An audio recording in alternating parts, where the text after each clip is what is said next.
I'm Matt Robinson. I'm a community musician and have been for 17 years, working all over the place. I'm a white male, I'm in my 30s, I'm from Northern England, and I can quite normally be found with quite scruffy hair and a beard and black t-shirt and glasses when I'm working, much like today. For the last 3 years, I've been working here at Concerthaus Dortmund, a world-class concert hall in Germany, creating and establishing a brand new community music program and department within this classical institution. The first of its kind here in Germany. Concerthaus Dortmund is an Echo concert hall. It's one of 23 most prestigious concert halls in Europe, and it also happens to be located in one of the most diverse and poorest areas of Germany. In our neighbourhood, in the Bruckviertel and Nordstadt, Dortmund, 71% of the residents come from a migrant background, 23% are unemployed, and 58% of children live in or are at risk of poverty. So we have two worlds living on top of each other. Over the last 3 years, we've been successful in establishing ourselves as a little team and have worked with over 9,000 people in our community music projects, despite Corona and all that. But as we continue to build, we get stuck. We get stuck when advocating for our work. In a country and in a sector where community music is an unknown, relatively, how do we convince funders, decision makers, potential stakeholders, partners, and even colleagues to not only come along for the ride, but also to be avid supporters? We know as community musicians that this work is good, but how do others? So to kick off this roundtable, I'm going to share the questions that come to me multiple times every single day. Firstly, what is your aim for community music? Or to borrow, I think it's Pete's phrase, what is the change you want to see? To be confident in what is to come, we as community musicians need to clearly define what it is we are aiming for in ways that are understandable to people outside of our world. What is the change? What will it look like? How will we know when we're there? How will everyone else know? We need to do this in ways that are concrete, countable, open to analysis. We need to be able to express our aims in ways that are clear to all, but especially decision makers, gatekeepers often outside of our day-to-day work. So we want you, whoever you are, rich person, to fund community music with so many €1,000, and as we strive to make X, Y, Z change in our community. And this is why we're confident that firstly, it will be successful, and secondly, that there is no better way to achieve this change. Stories and advocacy, more often than not, tell a story or a participant's path through a sometimes well-defined progression route. They are useful, massively useful, and an important part of our reflective practice, but these are stories of journeys that have taken place. They're not fixed points on the horizon. They're not clear goals that we know we will reach, and we will know what it looks like when we get there. How do we know that that story, no matter how wonderful it is, will be replicated? Secondly, why do we believe it works? Why do we believe community music works? If you ask someone that has participated in a community music program or project for a significant amount of time, they'll hopefully say that they've benefited from it in some way. But this information is of limited value without factoring in the number of dropouts and people that haven't continued to participate. I'm reliably informed by a Concerthaus benefactor that I talk with quite regularly that this kind of data is a statistical mistake that used to be quite popular in drug registration studies. I'm sure we all know those. Whereas in the past it was possible to say that the measurement of whatever after 12 weeks showed an improvement of X over baseline. However, this data is seen as outdated because without an intention to heal assessment, which counts all the volunteers, so all your participants or potential participants, not just those that participated in the study. Of course, they're going to say it's great. We, of course, then have stories, case studies, advocacy from hundreds of people that have benefited from community music. But where are the dissenting voices? No field is perfect, and a tendency to view one as such leads to a lack of credibility. It's simply too good to be true. Does everyone that comes into contact with community music get inspired, become more active in their communities, and go on to live happier and healthier lives? Or whatever it is we're claiming to do. And if not, then how many? How many people don't? Finally, why do we believe community music is the best way to achieve these goals? Community music is not alone in trying to achieve the aims we're regularly pitching. So why should a decision maker support community music over other concepts which promise a similar outcome? What succinct reasoning do we have? Why isn't community music the better method compared to dancing courses, painting, social work, the local football club, NGOs, or whatever? In the end, whether we like it or not, we're all competing for the same pots of support, pots of money. So how cost effective are we? What kind of investment is needed to inspire a community? Is it 100 euros? Is it €1,000,000 to achieve the change that you want to see? And then what would it look like when we achieve it? And what's the chance that you won't? How do we know that we will change the world and do so in a way that inspires confidence?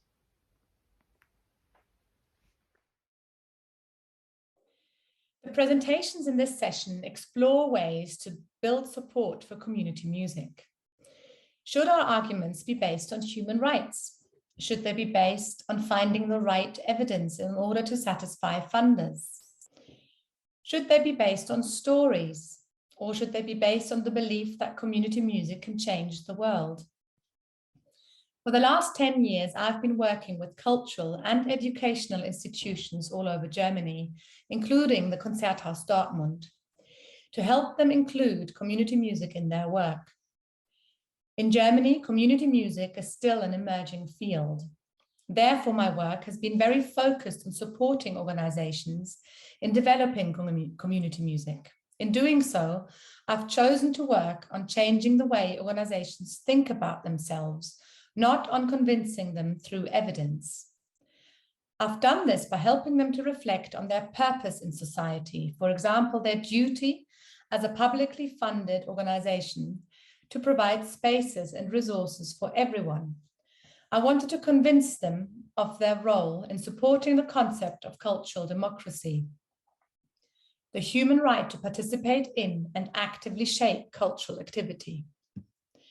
Matt, Pete, and I had an experience recently with funders of the Konzerthaus Dortmund who wanted to see evidence that community music works in order to, so they said, justify funding it. Advocacy often uses evidence to convince others of its goals. Many believe that if we only had good enough evidence, we could convince others of community music's value. This raised some interesting questions and thoughts.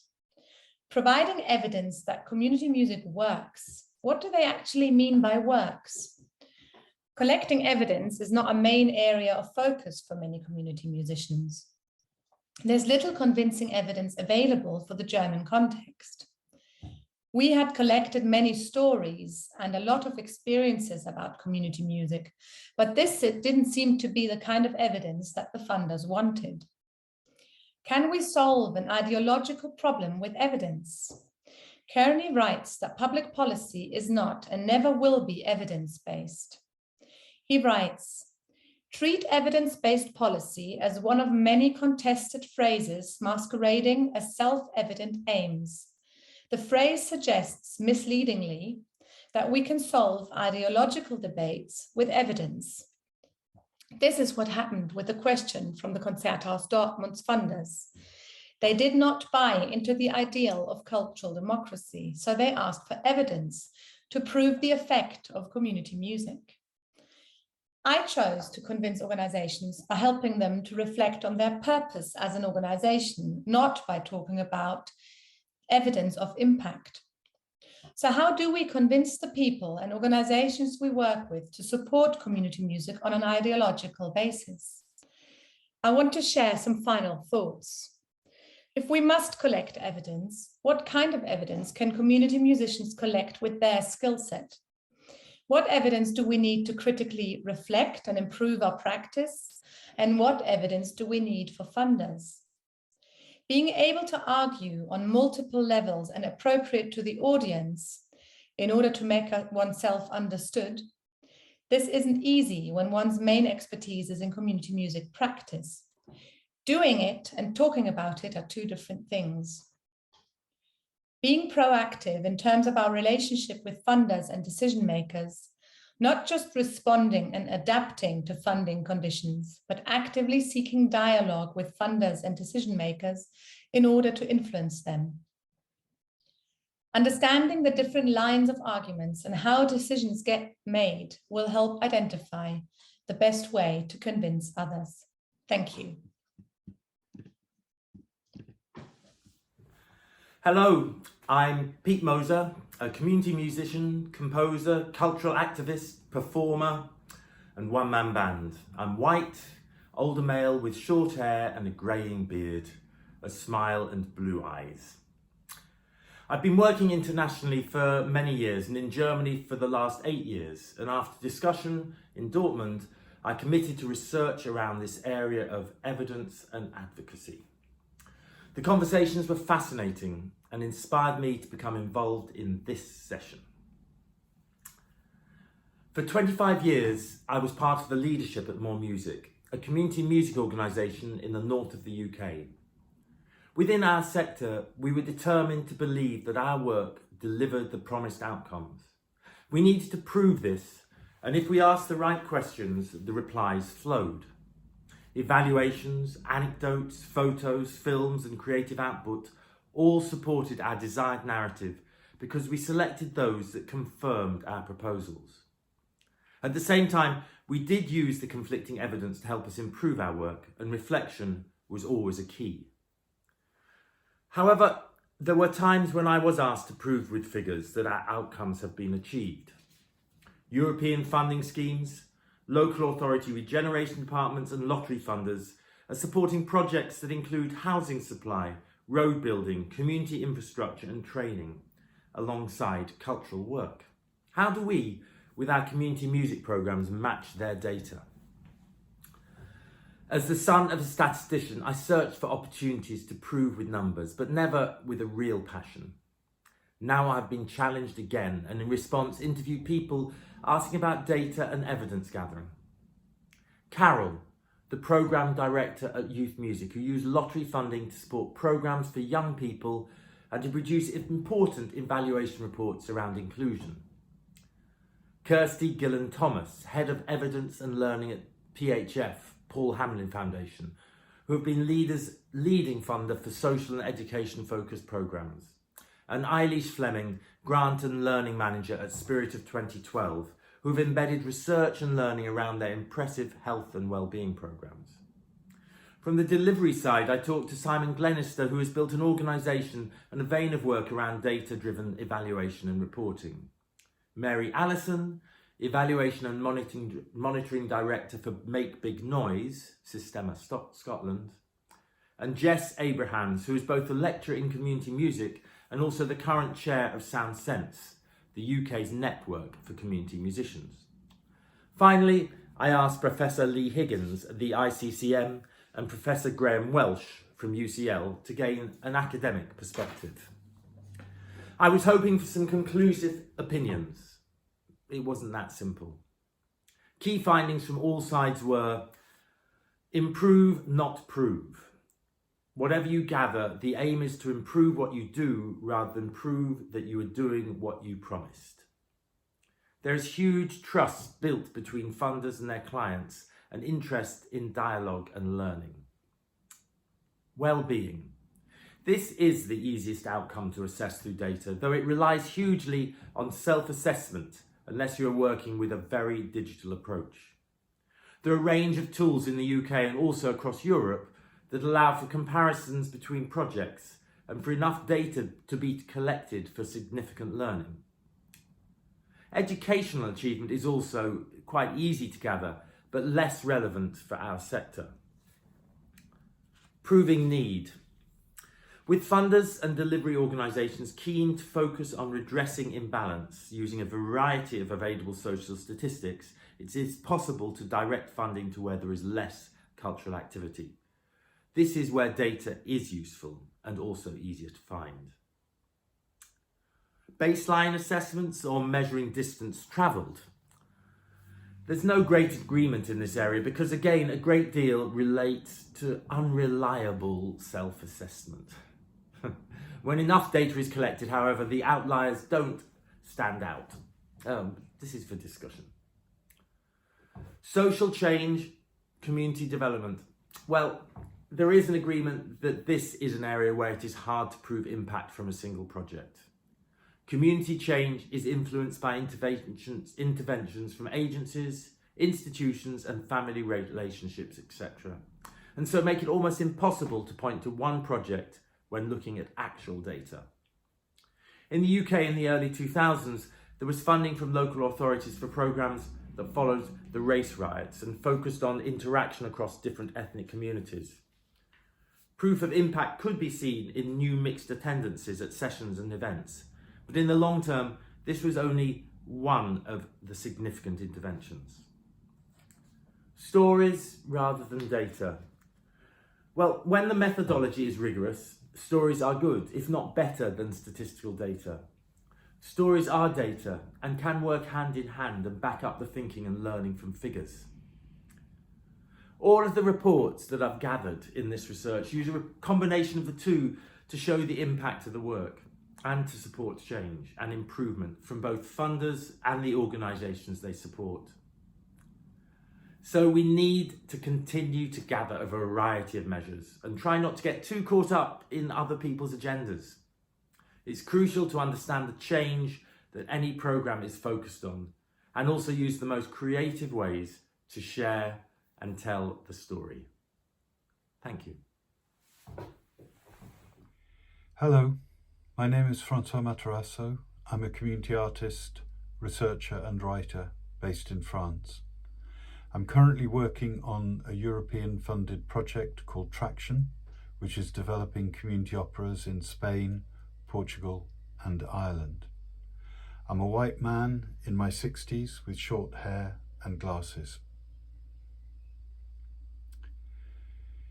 Evaluation has become a dominant preoccupation in participatory art in the past 20 years.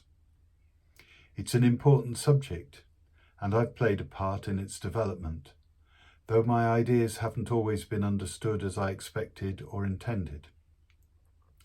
Today, I worry that approaches being used to evaluate the arts, and especially community art, are misguided and sometimes damaging. To explain why, I need to go back to first principles. Evaluation is undertaken in relation to a goal. So, before we can consider how to evaluate community music, we need to be clear about its purpose. Unlike Matt and Pete, I do not believe that community music projects exist to change people, communities, or the world. That's often a consequence of their existence, a result of the work, but it isn't their purpose, which is a matter of human rights and social justice. Article 27 of the Universal Declaration of Human Rights says that everyone has the right freely to participate in the cultural life of the community and to enjoy the arts. Community art exists to make that promise, ratified by most democratic states decades ago, a reality for the millions who cannot participate in the cultural life of the community because they're poor, oppressed, marginalised or subject to other forms of social exclusion. It matters because without the right to cultural participation, people are denied the capabilities to flourish as human beings and to choose what they want to be and to do with their lives. People who don't have the right to cultural participation risk losing their other human and democratic rights because they have no legitimate voice or visibility. The fact that public bodies responsible for cultural policy and spending don't recognise this, as is evident in their policies and spending decisions, is the best argument for why the work of community artists is needed. The idea that the way to redress this inequity in cultural life is to accept additional goals is understandable, given community art's political weakness, but it's also wrong, for several reasons. First, because it places additional requirements on those who have fewest resources. It also distorts the value of artistic experiences by giving them utilitarian goals. It's wrong because it legitimizes the idea that some people are entitled to change others without their knowledge or consent. It also turns evaluation from a discipline of creative learning to one of accountability, control, and enforcement. And finally, it's wrong because it traps community art practice and the already marginalised people it aims to empower into institutionalised subsidiarity. The theory and practice of evaluation and how it applies to the value of participation in the arts is an important, fascinating field. But it isn't neutral territory. It's defined by existing and unfair power relations between different sections of society. It's dangerous to engage in these debates when that means accepting rules designed to protect the status quo. This is not a level playing field, nor is the referee impartial.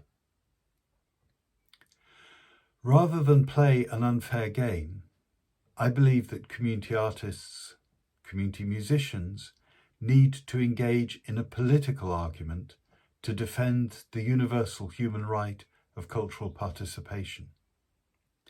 That's not to undervalue the positive outcomes that can flow from that participation, but to say that unless we start from a claim of equality, we risk embedding inequality into arts practice at the very moment we believe we are reducing it. Thank you.